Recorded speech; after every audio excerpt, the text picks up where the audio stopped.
La cantidad de víctimas de femicidio va en aumento y las medidas tomadas parecen insuficientes para proteger a las mujeres. La violencia de género es solo el primer paso que puede terminar en un asesinato. ¿Qué medidas debería adoptar el Estado? ¿Sabía usted que en América Latina mueren 12 mujeres cada día por el hecho de ser mujeres? Y Ecuador no escapa de esa realidad, ubicándose entre los 9 países de la región con más casos de femicidio. Hoy nos vamos a adentrar en uno de los dramas más duros que como país no sabemos aún cómo superar, pues 6 de cada 10 mujeres ecuatorianas han sufrido algún tipo de violencia de género y 1 de cada 4 de agresión sexual. El papel de la justicia y nuestro comportamiento como sociedad entran en el debate de políticamente correcto. Bienvenidos.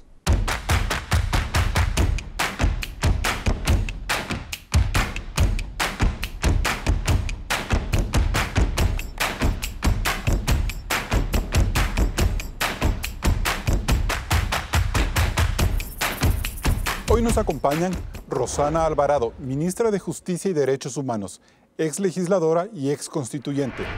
Dayana Pazley, asambleísta del Partido Social Cristiano Madera de Guerrero por Guayas, coordinadora del Grupo Parlamentario por los Derechos de las Mujeres. Y Yadira Lavanda, integra el colectivo Surcuna. Su hija, Angie Carrillo, fue víctima de femicidio. Gracias por acompañarnos a un nuevo programa de Políticamente Correcto. Hoy vamos a hablar de uno de los temas más lacerantes de nuestra sociedad, la violencia contra la mujer y el femicidio como su caso más extremo. También mostraremos aquellas cifras que desnudan la realidad de un país donde se matan mujeres sin que la justicia pueda actuar con toda su capacidad institucional. Antes de empezar con este debate, quiero compartir el testimonio de una mujer que escapó de morir por cuenta de su pareja. Él comenzó con que no me gusta que te pongas esa ropa, eso te queda mal. Ya después ya comenzó a empujarme, a jalonearme. Después sí ya fueron los golpes, era por la mínima cosa porque él me celaba demasiado. Hasta con mi misma familia él me celaba. Si yo regresaba a mirar a alguien, él enseguida me violentaba. Me alejó de mi familia, me mandaba a trabajar golpeada, a él no le interesaba nada. Nunca tuve, como quien dice, un día de paz porque cuando él decía, ya voy a cambiar, sí voy a cambiar. O sea, dejó tal vez de golpearme para hacerme la violencia, lo que es psicológica. Entonces él me insultaba, me trataba mal y cuando me agredía en las partes donde no me miraba la gente, o sea, donde no me miraban que andaba golpeada. Muchas veces lo metí preso, pero era como que hoy lo metía preso y al otro día ya lo sacaban. Y ahí era cuando otra vez él me perseguía al trabajo y él me decía, si tú no regresas conmigo yo te voy a matar. Entonces yo decía, ay, por lo menos tendré vida, pero vivir con él, o sea, tengo a mi hija pequeña, no me puedo arriesgar a que él me mate y dejar a mi hija. Entonces yo volvía con él. Nosotros ya estábamos separados cuando él llegó a mi casa y fue algo muy rápido, o sea, él llegó y yo ya le miré que él venía con otra intención porque tenía un rostro muy cambiado, muy diferente, no sé. Entonces yo traté de lanzarme por la malla que había en el cerramiento de mi casa y ya no pude, él ya me agarró de la cintura y me botó al piso. Y entonces ahí donde forcejeábamos, entonces no sé cómo nos volvimos a parar y salió un tiro al aire. Y luego igual seguíamos forcejeando. Y mi hija estaba conmigo, la única persona que estaba conmigo era mi hija y ella gritaba y decía, no le mates a mi mamá, no le mates a mi mamá. Entonces, en ese momento yo cuando mi hija estaba desesperada gritando, yo dejé ya, o sea, ya no me defendí, entonces yo dejé que él me disparara. Entonces me puso primero la pistola en la cabeza y no le funcionaba, luego me puso por acá y no le funcionaba, luego me puso aquí y ahí sí ya me salió el tiro. En un momento como que me fui, o sea, porque yo solamente miré algo como estrellitas, como luces, nada más. Ya cuando volví como a abrir los ojos, no sé, yo lo único que miraba era que toda la gente estaba amontonada, mi hija gritaba, todo el mundo era alterado. Él estaba parado como cerca mío, porque yo estaba en el piso y él estaba como cerca mío. Y solo mirándome, o sea, como yo, aparentemente yo les hablaba, pero no hablaba nada, él estaba viendo que yo esté muerta. está detenido, le dieron 12 años de sentencia. A mí me parece muy poco los años que le dieron, porque él sale y me va a hacer lo mismo. Yo tengo ese miedo, por eso digo que se quedara toda la vida en la cárcel. Y bien, historias como esta hay muchas. Por eso preguntamos a Claudia Roura, ¿cuál es la realidad del femicidio en Ecuador? Carlos, desde el 2014, cuando se incluyó el femicidio como delito dentro del Código Integral Penal, los casos registrados van en aumento. En el 2014 entraron en investigación 27 casos, en el 2015 58, en el 2016 72 y en lo que va del 2017 87 casos. La figura de femicidio evidencia que en el Ecuador muchas mujeres mueren por el hecho de ser mujeres. Además, varias fuentes dedicadas a la defensa de la mujer sostienen que existe un subregistro. El colectivo Geografía Crítica elaboró un mapa de femicidios en el Ecuador continental, que muestra que cada 53 horas una mujer es violentamente asesinada. Lo cierto es que los casos de femicidio son cada vez más crueles. Agresiones verbales, golpes, asfixia a ellas y a sus hijos. Muchas veces las asesinan frente a sus hijos o, lo que es peor, también matan a los niños. ¿Las mujeres que mueren generalmente son jóvenes? Según datos de la Fiscalía, las mujeres asesinadas son de todas las edades, pero el rango más alto que se registra es de 21 a 30 años, 97 casos desde el 2014. Y con respecto a los lugares donde existen más femicidios, Pichincha registra 55 casos, seguida por Guayas con 37. Una realidad bastante dura, pero ¿la justicia qué tanto ha hecho, Claudia? De los 244 casos que investiga la Fiscalía entre 2014 y octubre de este año, 78 están resueltos. De estos, 62 tienen sentencia condenatoria. Otros fueron archivados en indagación previa. Hay extinción de la acción penal, sobreseimiento y en 4 casos se ratificó la inocencia. Los 166 casos restantes avanzan lentamente, lo que demuestra las serias falencias del sistema judicial, pues en lo que va del año se han registrado 87 casos de femicidios, pero de estos se tiene certeza de que 24 mujeres acudieron a la Fiscalía a presentar una denuncia por violencia de género y aún así fueron asesinadas. Carlos, para empezar el debate deberíamos preguntarnos qué falta, por qué a esas 24 mujeres no les pudieron salvar la vida. Bien, ministra Alvarado, la pregunta que nos formula Claudia Roura nos lleva a suponer que la justicia tiene enormes limitaciones para frenar este delito. Sí, gracias. Un gusto compartir este tema con militantes, con defensoras de la causa, Carlos, y en buena hora que todo el país nos ayude a debatir y a reflexionar sobre este que es un flagelo universal.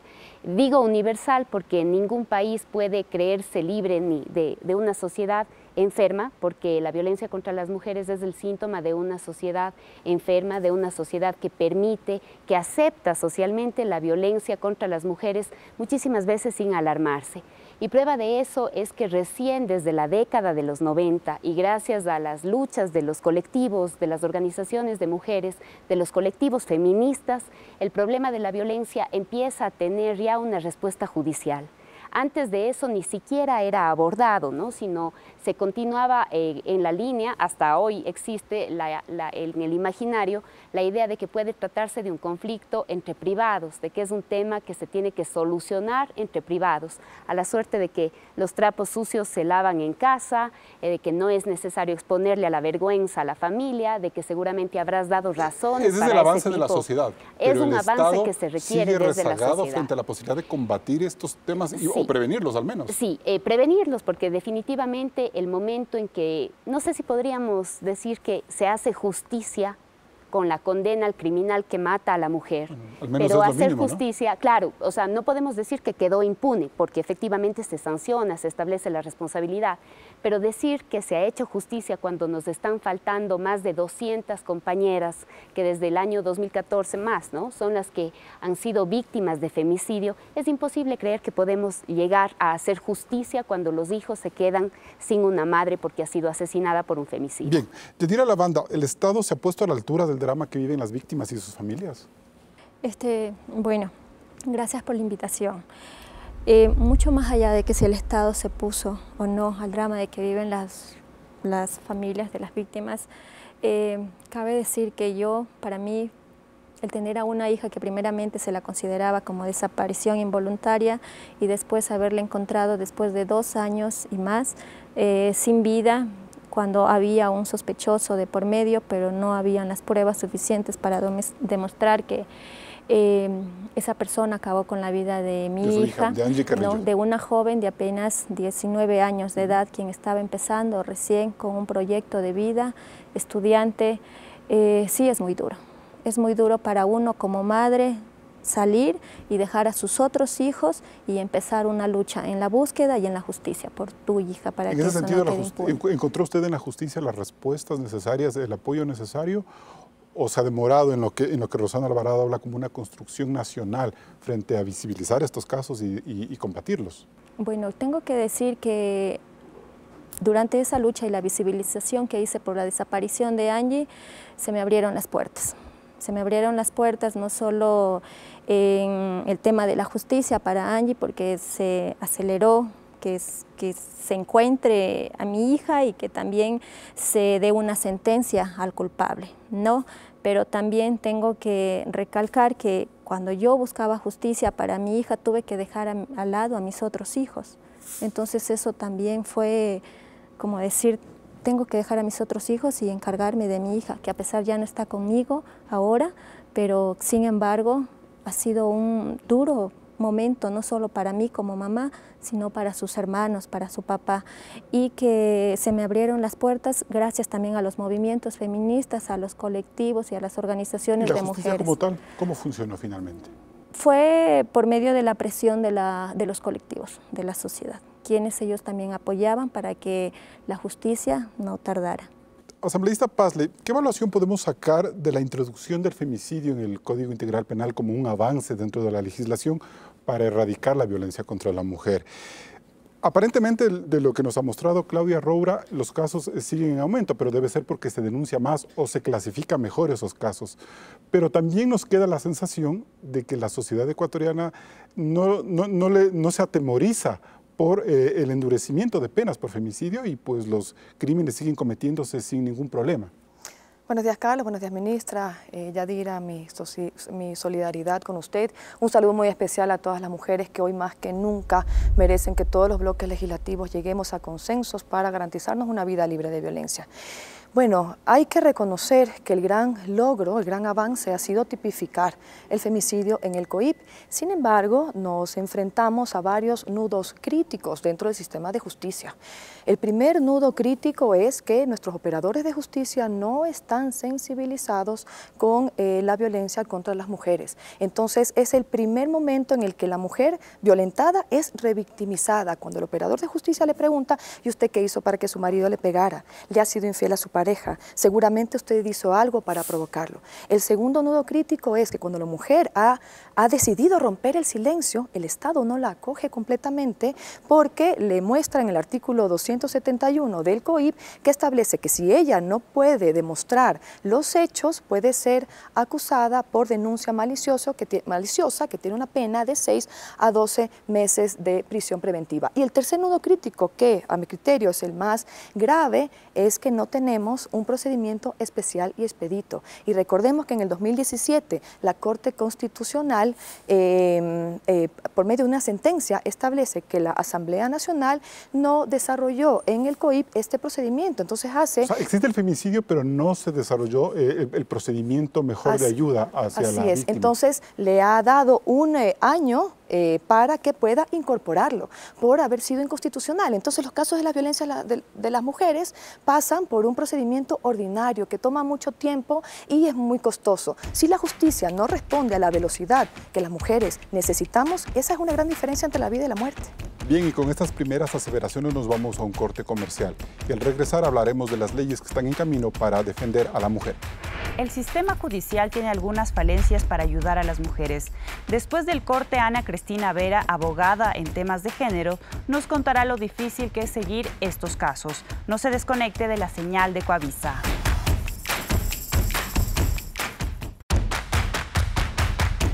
La abogada Ana Cristina Vera nos cuenta por qué muchas veces las mujeres que denuncian casos de violencia dejan su lucha. ¿Por qué existe un subregistro de femicidios? En nuestro país, generalmente los que se tipifican como femicidios son los femicidios íntimos, donde ha habido una relación de pareja entre la víctima y el agresor. Sin embargo, hay una serie de casos que son femicidios también porque tienen que ver con el hecho de ser mujer, con la forma como es concebida la mujer en la sociedad, que no necesariamente son calificados como femicidios porque no mediaba una relación de pareja. ¿Existe un problema en la calificación de este delito? Yo creo que desde la judicatura es aún más criticable lo que sucede, porque muchas de las juezas y jueces desconocen la existencia de relaciones de poder o las reducen al ámbito familiar. Y eso es lo que hace que las causas, a pesar de que estén bien investigadas, a pesar de que se cuente con todas las evidencias, no puedan progresar. ¿Qué pasa con la revictimización de la mujer? Las mujeres son siempre puestas en cuestión. Son puestas en cuestión por los defensores, por los fiscales, por los jueces. Siempre se está preguntando por qué pasó, qué es lo que hizo que produjo, ¿no?, que esto sucediera, cuando la violencia no es justificable bajo ningún caso, ¿no? ¿Por qué no acuden a la justicia a denunciar? Lo primero que sucede es que van a muchos lugares y son mandadas de un lado para el otro. Entonces van, por ejemplo, a los juzgados de contravenciones y ahí le dicen no, porque si usted tiene más de 3 días de incapacidad, tiene que ir a fiscalía y las tienen yendo de un lado al otro, hasta que ellas se cansan y deciden no denunciar. ¿Qué medios de protección tienen las mujeres? Los jueces generalmente niegan varias de las medidas de protección. Las que generalmente otorgan son la prohibición de acercarse, la boleta de auxilio y la prohibición de realizar intimidación. Pero los temas económicos no dan, casi nunca. Yo he visto un caso en el que han concedido esta medida económica. Y eso es fundamental porque muchas de las mujeres se quedan en hogares violentos porque dependen económicamente de los agresores. Y detrás de estos patrones psicológicos hay cifras preocupantes, Claudia. Según la Fiscalía, entre 2016 y lo que va del 2017, se han receptado 84.093 denuncias de violencia física, psicológica y sexual contra las mujeres. Es decir, que gran parte de estas mujeres corren el riesgo de ser asesinadas. Bien, ministra Alvarado, la exposición que hizo la abogada y también la asambleísta Pazley cuestionan todavía este sistema de justicia que revictimiza y que hace quizás poco para poder solucionar un problema tan grave como el de femicidio, evitar que esto vuelva a ocurrir. Sí, bueno, son diferentes propuestas en torno a un esquema que prevenga y que erradique la violencia de género. Es imposible creer que una ley o que la modificación de una ley modifica los comportamientos sociales, más todavía cuando estos comportamientos están pero absolutamente naturalizados, tan naturalizados que muchísimas veces las mujeres prefieren el silencio porque no van a tener respaldo o porque sencillamente no identifican en un grito, en un acto de celos, en un acoso, en una persecución permanente, no identifican hechos de violencia que les puede exponer a lo fatal inclusive. Ministra, ¿y los jueces no están preparados tampoco para entender estos dramas y darles un tratamiento distinto al de otros delitos? Como por ejemplo, tal vez perseguir el debido proceso puede ser pernicioso y hacerle un daño más grave a la víctima. A ver, creo que es imposible negar el avance gigante que tenemos en capacitación tanto de jueces, de fiscales y de operadores judiciales. Creer que se ha hecho lo suficiente, Carlos, no se ha hecho lo suficiente. Es imposible llegar a cubrir toda la necesidad, toda la demanda. Nosotros tenemos a nivel del Ministerio de Justicia la colaboración con casas de acogida y con centros de atención a víctimas. Sí es de alguna manera gratificante saber que las mujeres que han pasado por esos centros no han sido después agredidas nuevamente. Y peor todavía, en ninguno de esos casos tenemos que lamentar un femicidio con las mujeres que han pasado por los centros de atención o por las casas de acogida. Lo que usted dice es que finalmente se está empezando a corregir lo que vimos en el bloque anterior, que muchas mujeres llegaron con una denuncia, 24 se cuentan que terminaron muertas. Es que hay diferentes espacios. Por ejemplo, de lo que reportamos ahora a nivel de un monitoreo con la plataforma del 911, tenemos desarrollándose ya un sistema de identificación de alerta temprana, que es lo más adecuado, ¿no es cierto? Evitar que tengamos que lamentar un nuevo femicidio, un nuevo crimen contra las mujeres.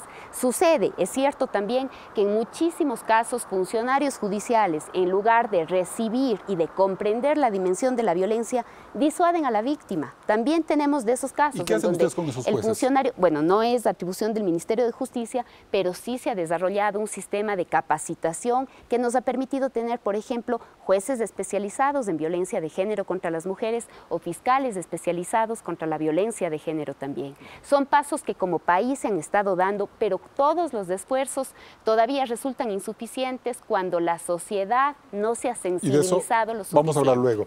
Hay unos pasos concretos que se han dado en la Administración de Justicia asambleísta, pero también hay unos 2 proyectos de ley que deben aprobarse hasta finales de año.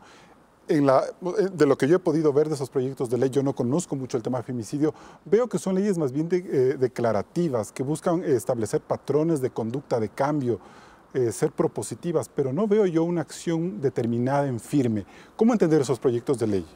Bueno, estamos trabajando ya sobre un proyecto de ley unificado y más allá de ponernos a discutir cuáles son las diferencias entre ellos, hay que trabajar por el objetivo común, que es que las mujeres dejen de matarnos. En ese sentido, tenemos también que reconocer que el femicidio es uno de los pocos crímenes 100% previsibles, porque no empieza con cuando nos arrebatan la vida con 17 puñaladas, sino con amenazas, con golpes, con insultos. Es por esto que ya tenemos una ley punitiva que es el COIP. Sin embargo, este proyecto de ley trabaja en prevención y erradicación. ¿No es necesario volver a analizar si la medida de sentencia son buenas, necesarias, hay que darles más fuerza, sino más bien en la prevención? Lo que queremos evitar es llegar a esa instancia justamente, queremos educar y reeducar. Y lo más importante de este proyecto de ley es que articula un sistema, ¿no?, que incluya 22 instituciones para trabajar en prevención, atención, protección y reparación. ¿No es muy burocrático ese esquema que se están diseñando tanto en la ley que presentó el presidente Moreno con la ministra de Justicia como la que presenta el grupo parlamentario? Es decir, meter a casi medio gabinete, a medias instancias estatales para que finalmente trabajen y quizás ahí también se vean trámites engorrosos, demoras. Seguimos en un debate, sin duda hay cosas que se pueden mejorar. Pero no trabajar en una ley para combatir la violencia contra las mujeres sería evadir responsabilidades. Y también hemos ya en el debate coincidido en que los sujetos de protección de esta ley son las mujeres, netamente, porque esta ley nace con el espíritu de frenar la violencia ejercida históricamente desde los hombres hacia las mujeres por las relaciones de poder, por estas diferencias justamente sociales que crean estas brechas gigantescas que nos dejan a las mujeres en desventaja y, por supuesto, con un trato desigual, inequitativo, con falta de oportunidades y también la pobreza hace que nos golpee mucho más fuerte a las mujeres. Hay un comentario, tal vez en la misma línea de lo que señala la asambleísta Pazley. La ley tiene que ser una respuesta naturalmente, pero abordar la violencia contra las mujeres es desde una propuesta más integral. O si no, nos quedaríamos únicamente con el Código Orgánico Penal Integral, ¿no es cierto? Lo que propone las leyes que se están discutiendo en la Asamblea son bajo 3 principios, podríamos decir: prevención de violencia, protección de derechos y provisión de servicios. Es importante que las mujeres encuentren respuesta para cada una de estas, la prevención, la protección y la provisión de los servicios. Perfecto. Y en ese sentido, Yadira Lavanda, ¿cómo usted mira esos dos proyectos de ley? ¿Solucionan un clamor de la sociedad que usted ha encabezado a final de cuentas? Bueno, el proyecto de ley que tiene que darse, para mí es muy importante. Como mamá que he sufrido esto, para mí es muy importante que se apruebe este proyecto de ley, pero que se incluya a todas las mujeres, sin hacer distinción. En este tipo de proyecto que se está dando, como la señora ministra dice, se haga también lo que es en el tema del sector de los servidores públicos. Yo como mamá puedo decir que tuve mucho que luchar, porque sí es verdad, cuando tú vas como víctima o cuando vas como mamá a hacer la denuncia de una hija, primero se te ve, se te valora a ti y se le echa la culpa al familiar. No se ve primero lo que uno va a decir, a denunciar. Entonces muchas veces uno es como culpabilizado. Bien, yo me voy a un corte comercial porque estoy con el tiempo justo, pero al volver hablamos ya de esta faceta interna, íntima, que rodea la violencia de género. Sigue en Políticamente Correcto.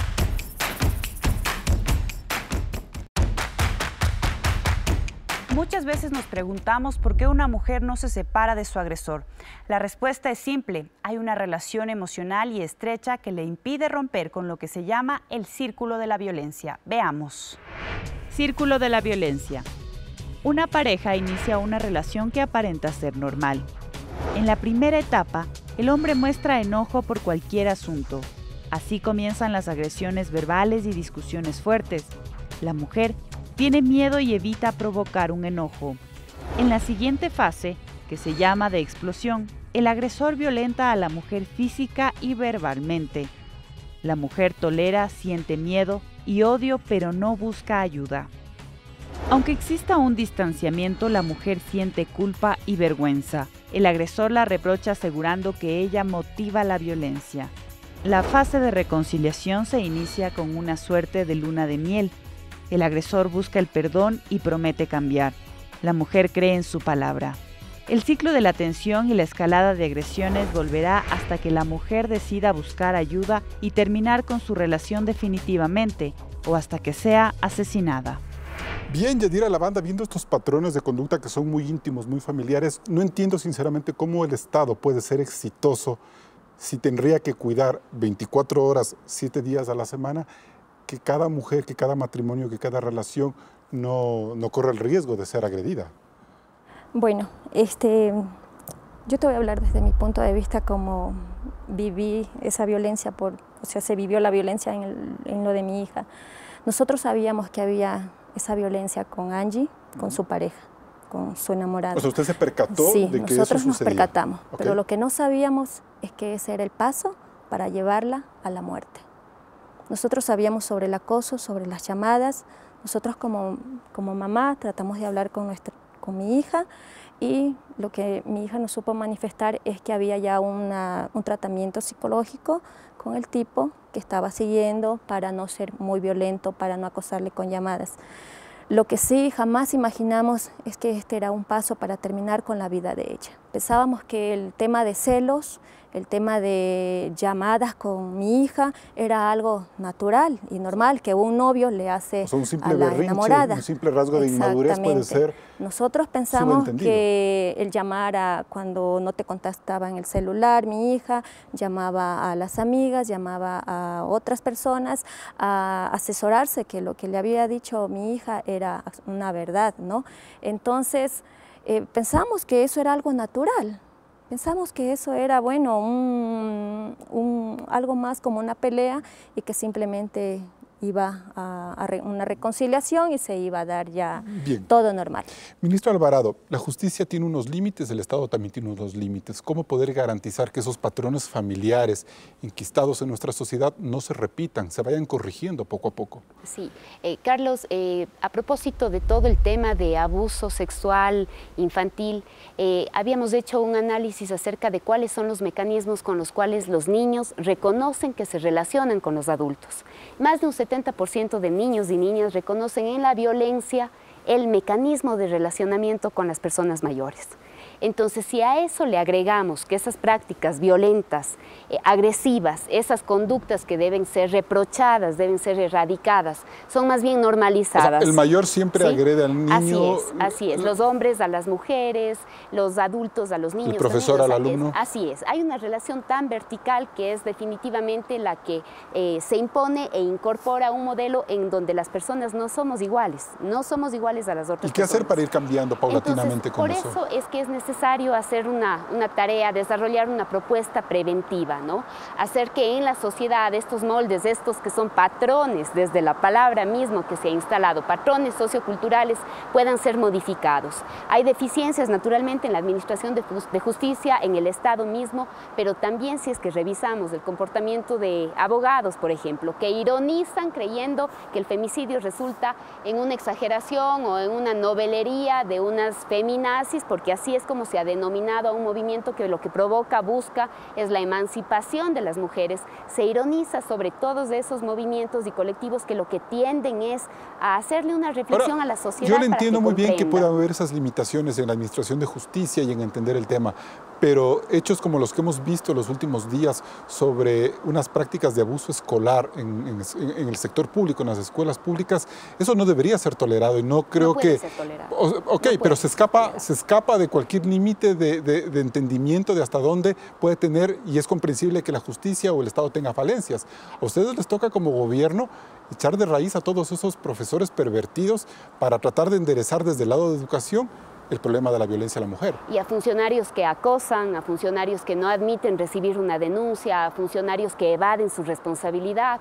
Naturalmente hay algunos protocolos instructivos que se han incorporado, convenios para que inmediatamente pues, los funcionarios puedan actuar, puedan intervenir. Cuando una mujer llega a un centro de salud golpeada, ¿no es cierto?, de quien recibe la atención inmediata, esa persona tiene que reportar, tiene que comentar esto, tiene que elevar una nota para que ese caso también sea registrado, porque es una mujer que puede ser víctima de una agresión fatal todavía, ¿no? Todavía peor.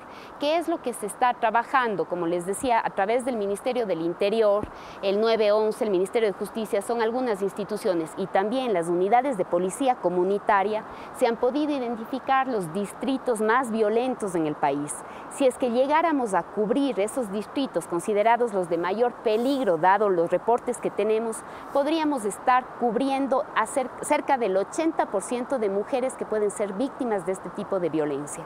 Con eso el Estado podría responder, pero para poder tener esa información necesitamos que las mujeres rompan el silencio, que sepan del poder de sus palabras, que frente a las agresiones su voz va a ser escuchada. Asambleísta Pazley, ¿y cómo las leyes que se están tramitando en la Asamblea pueden ayudar a que en el ambiente familiar se rompan estos círculos de violencia? Precisamente es a través de la educación que debemos romper esos patrones socioculturales que perpetúan los ciclos de violencia. ¿Qué se entiende por educación? ¿Qué entender por educación? Bueno, hay una corresponsabilidad entre el Estado, entre la familia y la sociedad. Si bien el Estado, a través del poder legislativo, estamos trabajando en una ley, necesitamos a todos involucrados. Debemos entender también, Carlos, que la violencia contra la mujer limita el desarrollo de nuestro pueblo. Más del 50% de la población somos mujeres. Es una violación a nuestros derechos humanos. Si desde casa no nos unimos, si desde los barrios, el vecindario, la comunidad, absolutamente todas y todos, nos unimos realmente para cambiar estos patrones, estas desigualdades entre hombres y mujeres, difícilmente esta ley va a poder hacer lo que pretende hacer. Pero esta ley sí pretende cambiar esos patrones. Yo le veo, como le digo, desde una respuesta muy estatal, muy por arriba. Pero ¿cómo entender el drama de Yadira Lavanda, por ejemplo, que no sabía que un berrinche de un muchacho malcriado se torna en un crimen? Y ese es el grave problema, que está tan normalizado que las mujeres ni siquiera sabemos que lo que vivimos es incorrecto, que está mal. No porque nos pasa a todas, no porque nos pasa a diario, lo hace correcto, no porque nos dicen que debemos callarnos, debemos hacerlo. Como dice la ministra, debemos promulgar todos una cultura de demanda, de denuncia. Debemos denunciar y no una cultura de silencio ante los abusos. Y yo sí creo firmemente que es a través de la educación que se puede transformar a una sociedad. Es a través de la educación que podemos acabar o cambiar con todos los problemas que aquejan a nuestra sociedad. Entonces sí queremos incluir en la malla curricular una materia que nos enseñe cuáles son estas desigualdades entre hombres y mujeres que nos hacen a las mujeres estar en desventaja y sufrir esto que, como bien dice Yadira, las mujeres no nos damos cuenta que vivimos con potenciales femicidas. Perfecto, nos vamos a un nuevo corte comercial. Siguen Políticamente Correcto. Los huérfanos del femicidio es otro tema que se debe analizar. ¿Qué acompañamiento y seguridad reciben los niños que pierden a sus madres? No se desconecte de Políticamente Correcto.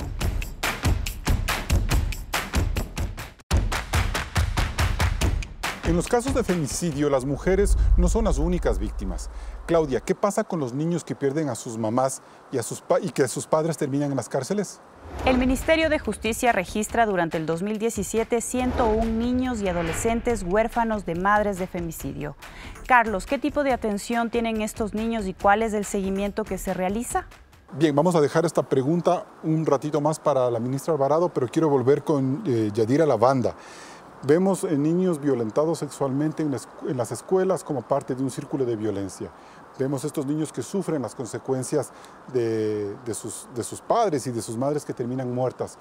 ¿Qué tipo de educación es la que tiene que dar la mamá, la suegra, la tía, la vecina, que no necesariamente va a una escuela, que tal vez puede educarse con el tiempo pero cómo ayudarle a que esas personas, esos núcleos familiares, entiendan la gravedad de un tema como este. El tema de la educación yo creo que tiene mucho que ver para que las personas se formen desde pequeñas, ¿no?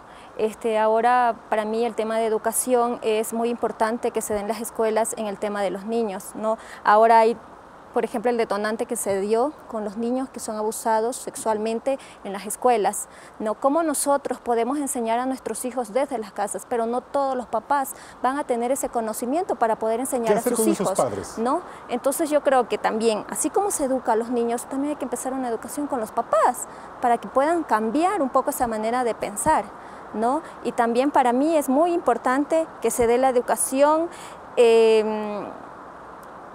desde la casa, porque para mí ha sido, yo tengo a mis hijos que están en unas escuelas fiscales y para ellos ha sido un poco como que están estudiando ahí y el tema de ellos quedaron psicológicamente muy mal afectados con la muerte de su hermana, ¿no?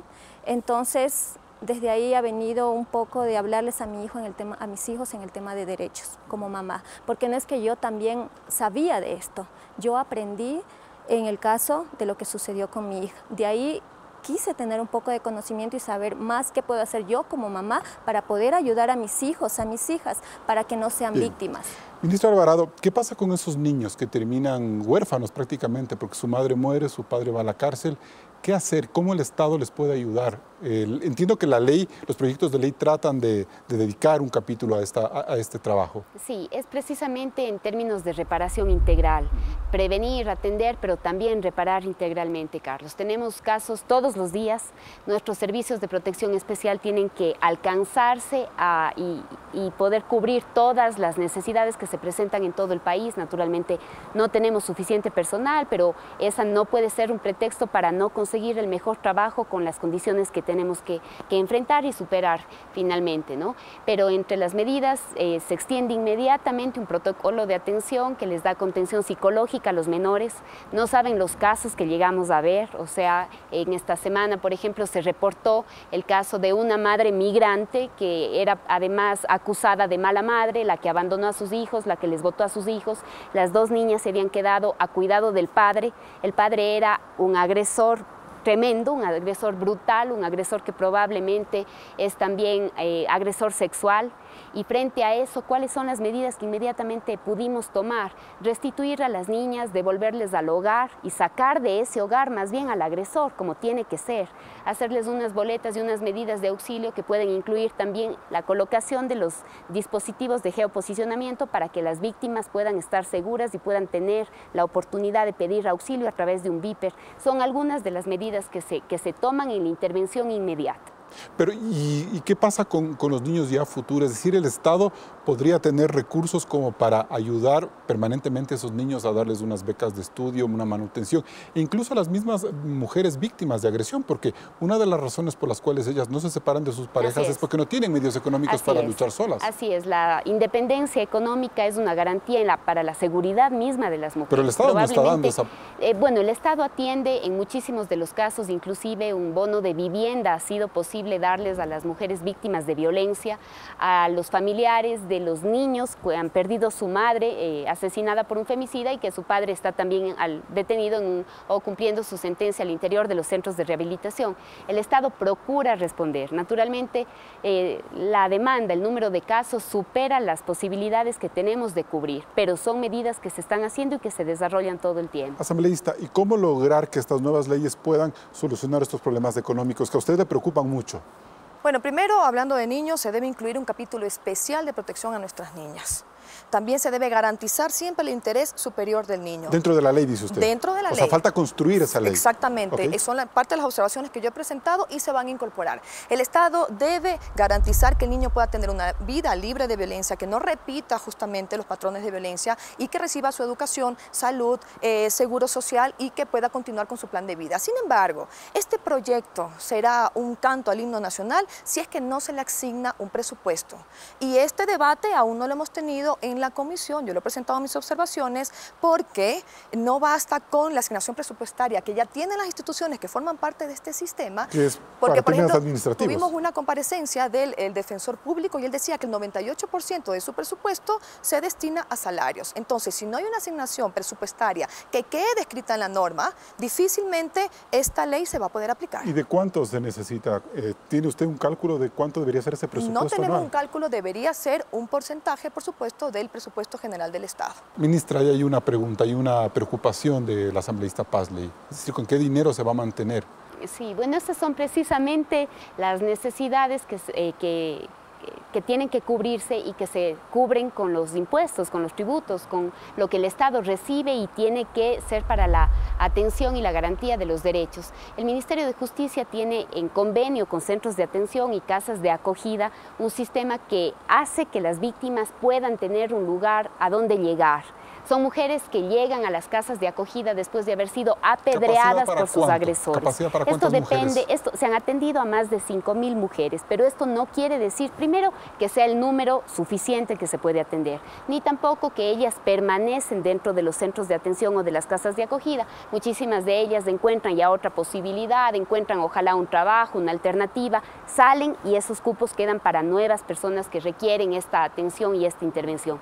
Son servicios costosos.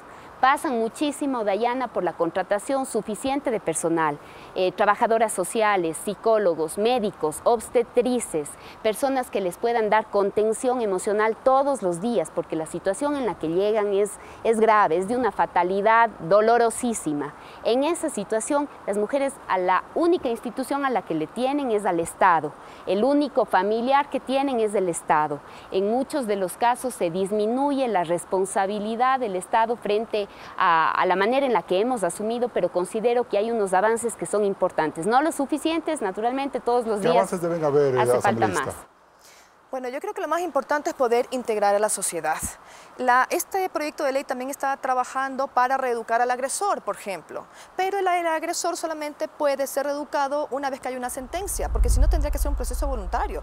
Una de mis propuestas es que se integre a la comunidad, que se integre en los barrios y que se legitimice a los representantes, a los líderes, para que ellos puedan trabajar directamente con el agresor. Esos serían avances, involucrar realmente a la sociedad, porque si no, no vamos a avanzar. Una cosa es tener la ley y otra que realmente las personas puedan comprender cuáles son los ciclos de violencia y además que está tan naturalizado que si las mujeres a diario escuchamos en los discursos que somos el pilar de la familia y la familia es el pilar de la sociedad, entonces ¿por qué no estamos haciendo nada para proteger a esa base? Yadira, ¿y es posible educar a los agresores? ¿Usted confía en esa metodología como para erradicar el tema del femicidio?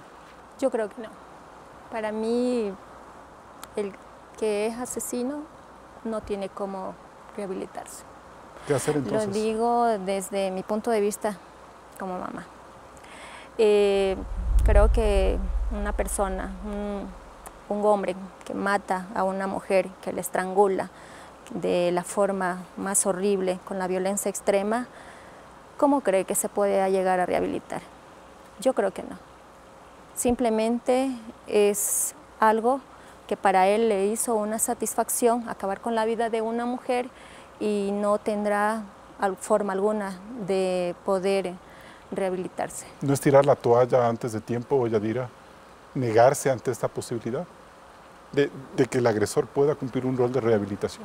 Y después integrarse a la sociedad nuevamente y después que vuelva a cometer lo mismo que cometió hace tantos años.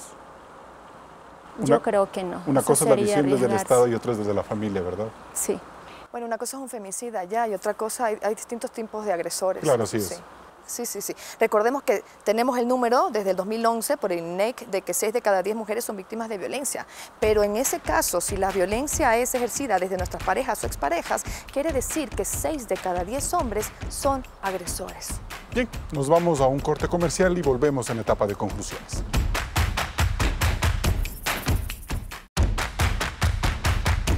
Entramos en la etapa de conclusiones. Dayana Pazley, ¿los esfuerzos en Ecuador para desterrar el femicidio son políticamente correctos? son políticamente correctos y recordemos que los derechos de las mujeres son derechos humanos. No podemos cerrar los ojos y empujar la violencia contra las mujeres hacia la intimidad del hogar. Debemos juntarnos para crear juntos una cultura de denuncia y no de silencio ante estos abusos. El Estado tiene la obligación de garantizar nuestra seguridad, la de las ciudadanas y la de los ciudadanos. Leyes claras sí, pero también voluntad política clara y sobre todo intención ciudadana. Hay algo peor que la violencia y es la indiferencia. Juntos nuestra voz va a ser más fuerte. Rosana Alvarado. El Estado tiene que comprender que solo no puede desarrollar una tarea en la que la sociedad tiene que responder. Y la sociedad tiene que comprender que la violencia contra las mujeres es un tema de salud pública porque no se puede garantizar que mujeres agredidas puedan estar sanas, puedan estar enteras. Es un tema de seguridad ciudadana porque la violencia dentro de los hogares pone en peligro a las mujeres, a veces en algunos casos o en algunos lugares todavía más en peligro que lo que supone tenerles en la calle o enfrentar la violencia de las calles. Pero sobre todo, la violencia contra las mujeres es un problema de cumplimiento, de garantía de los derechos humanos. ¿Qué diferencia hay entre el funcionario público que no quiere recibir la denuncia y con el padre que no quiere que su hija presente la denuncia? Aquí hay un factor, una responsabilidad del Estado naturalmente, pero tiene que ser compartida con una sociedad sensible al dolor de las víctimas y de las mujeres. Yadira Lavanda, ¿qué es lo políticamente correcto? Políticamente correcto sería que nosotros como madres que estamos viendo a nuestras hijas que ya están jóvenes y están viviendo situaciones similares a las mías, que por favor busquemos ayuda, acudamos a los lugares más cercanos, a las fiscalías a denunciar. No es normal que llamen a tu hija, que les hagan daño. ¿Qué pasa con las madres que han perdido a sus hijas? ¿Qué pasa con las mujeres que han sido víctimas de femicidio de las zonas rurales? ¿Qué pasa con las mujeres anónimas que han muerto? Sí, a lo mejor yo tuve la oportunidad de que se haga justicia por el caso de Angie, pero ¿qué pasa con las 127 mujeres que han sido muertas este año, que han sido asesinadas por sus parejas, por sus exparejas? ¿Qué pasa con ellas? Esperemos que la justicia no tarde para ellas también. Cabe reconocer que como sociedad nos hemos escandalizado y movilizado en contra del femicidio, uno de los crímenes más horrendos e imperdonables. Sin embargo, estamos haciendo muy poco para combatir su origen, la violencia contra la mujer en todas sus formas. Las medidas que tome el Estado para identificar, evitar o sancionar este tipo de delitos siempre serán insuficientes, pues la agresión se da en su gran mayoría en la intimidad familiar. El cambio debe empezar por nuestros patrones culturales y de convivencia, tarea que nos tomará al menos un par de generaciones. El sistema educativo nacional pide a gritos una reforma integral. No permitamos que en Ecuador mueran más mujeres por el hecho de ser mujeres. Hasta el próximo programa. Así concluimos este programa de Políticamente Correcto por la lucha contra la violencia de la mujer, donde aún nos queda mucho por hacer. Nos vemos el próximo domingo. Siga con la señal de Coavisa.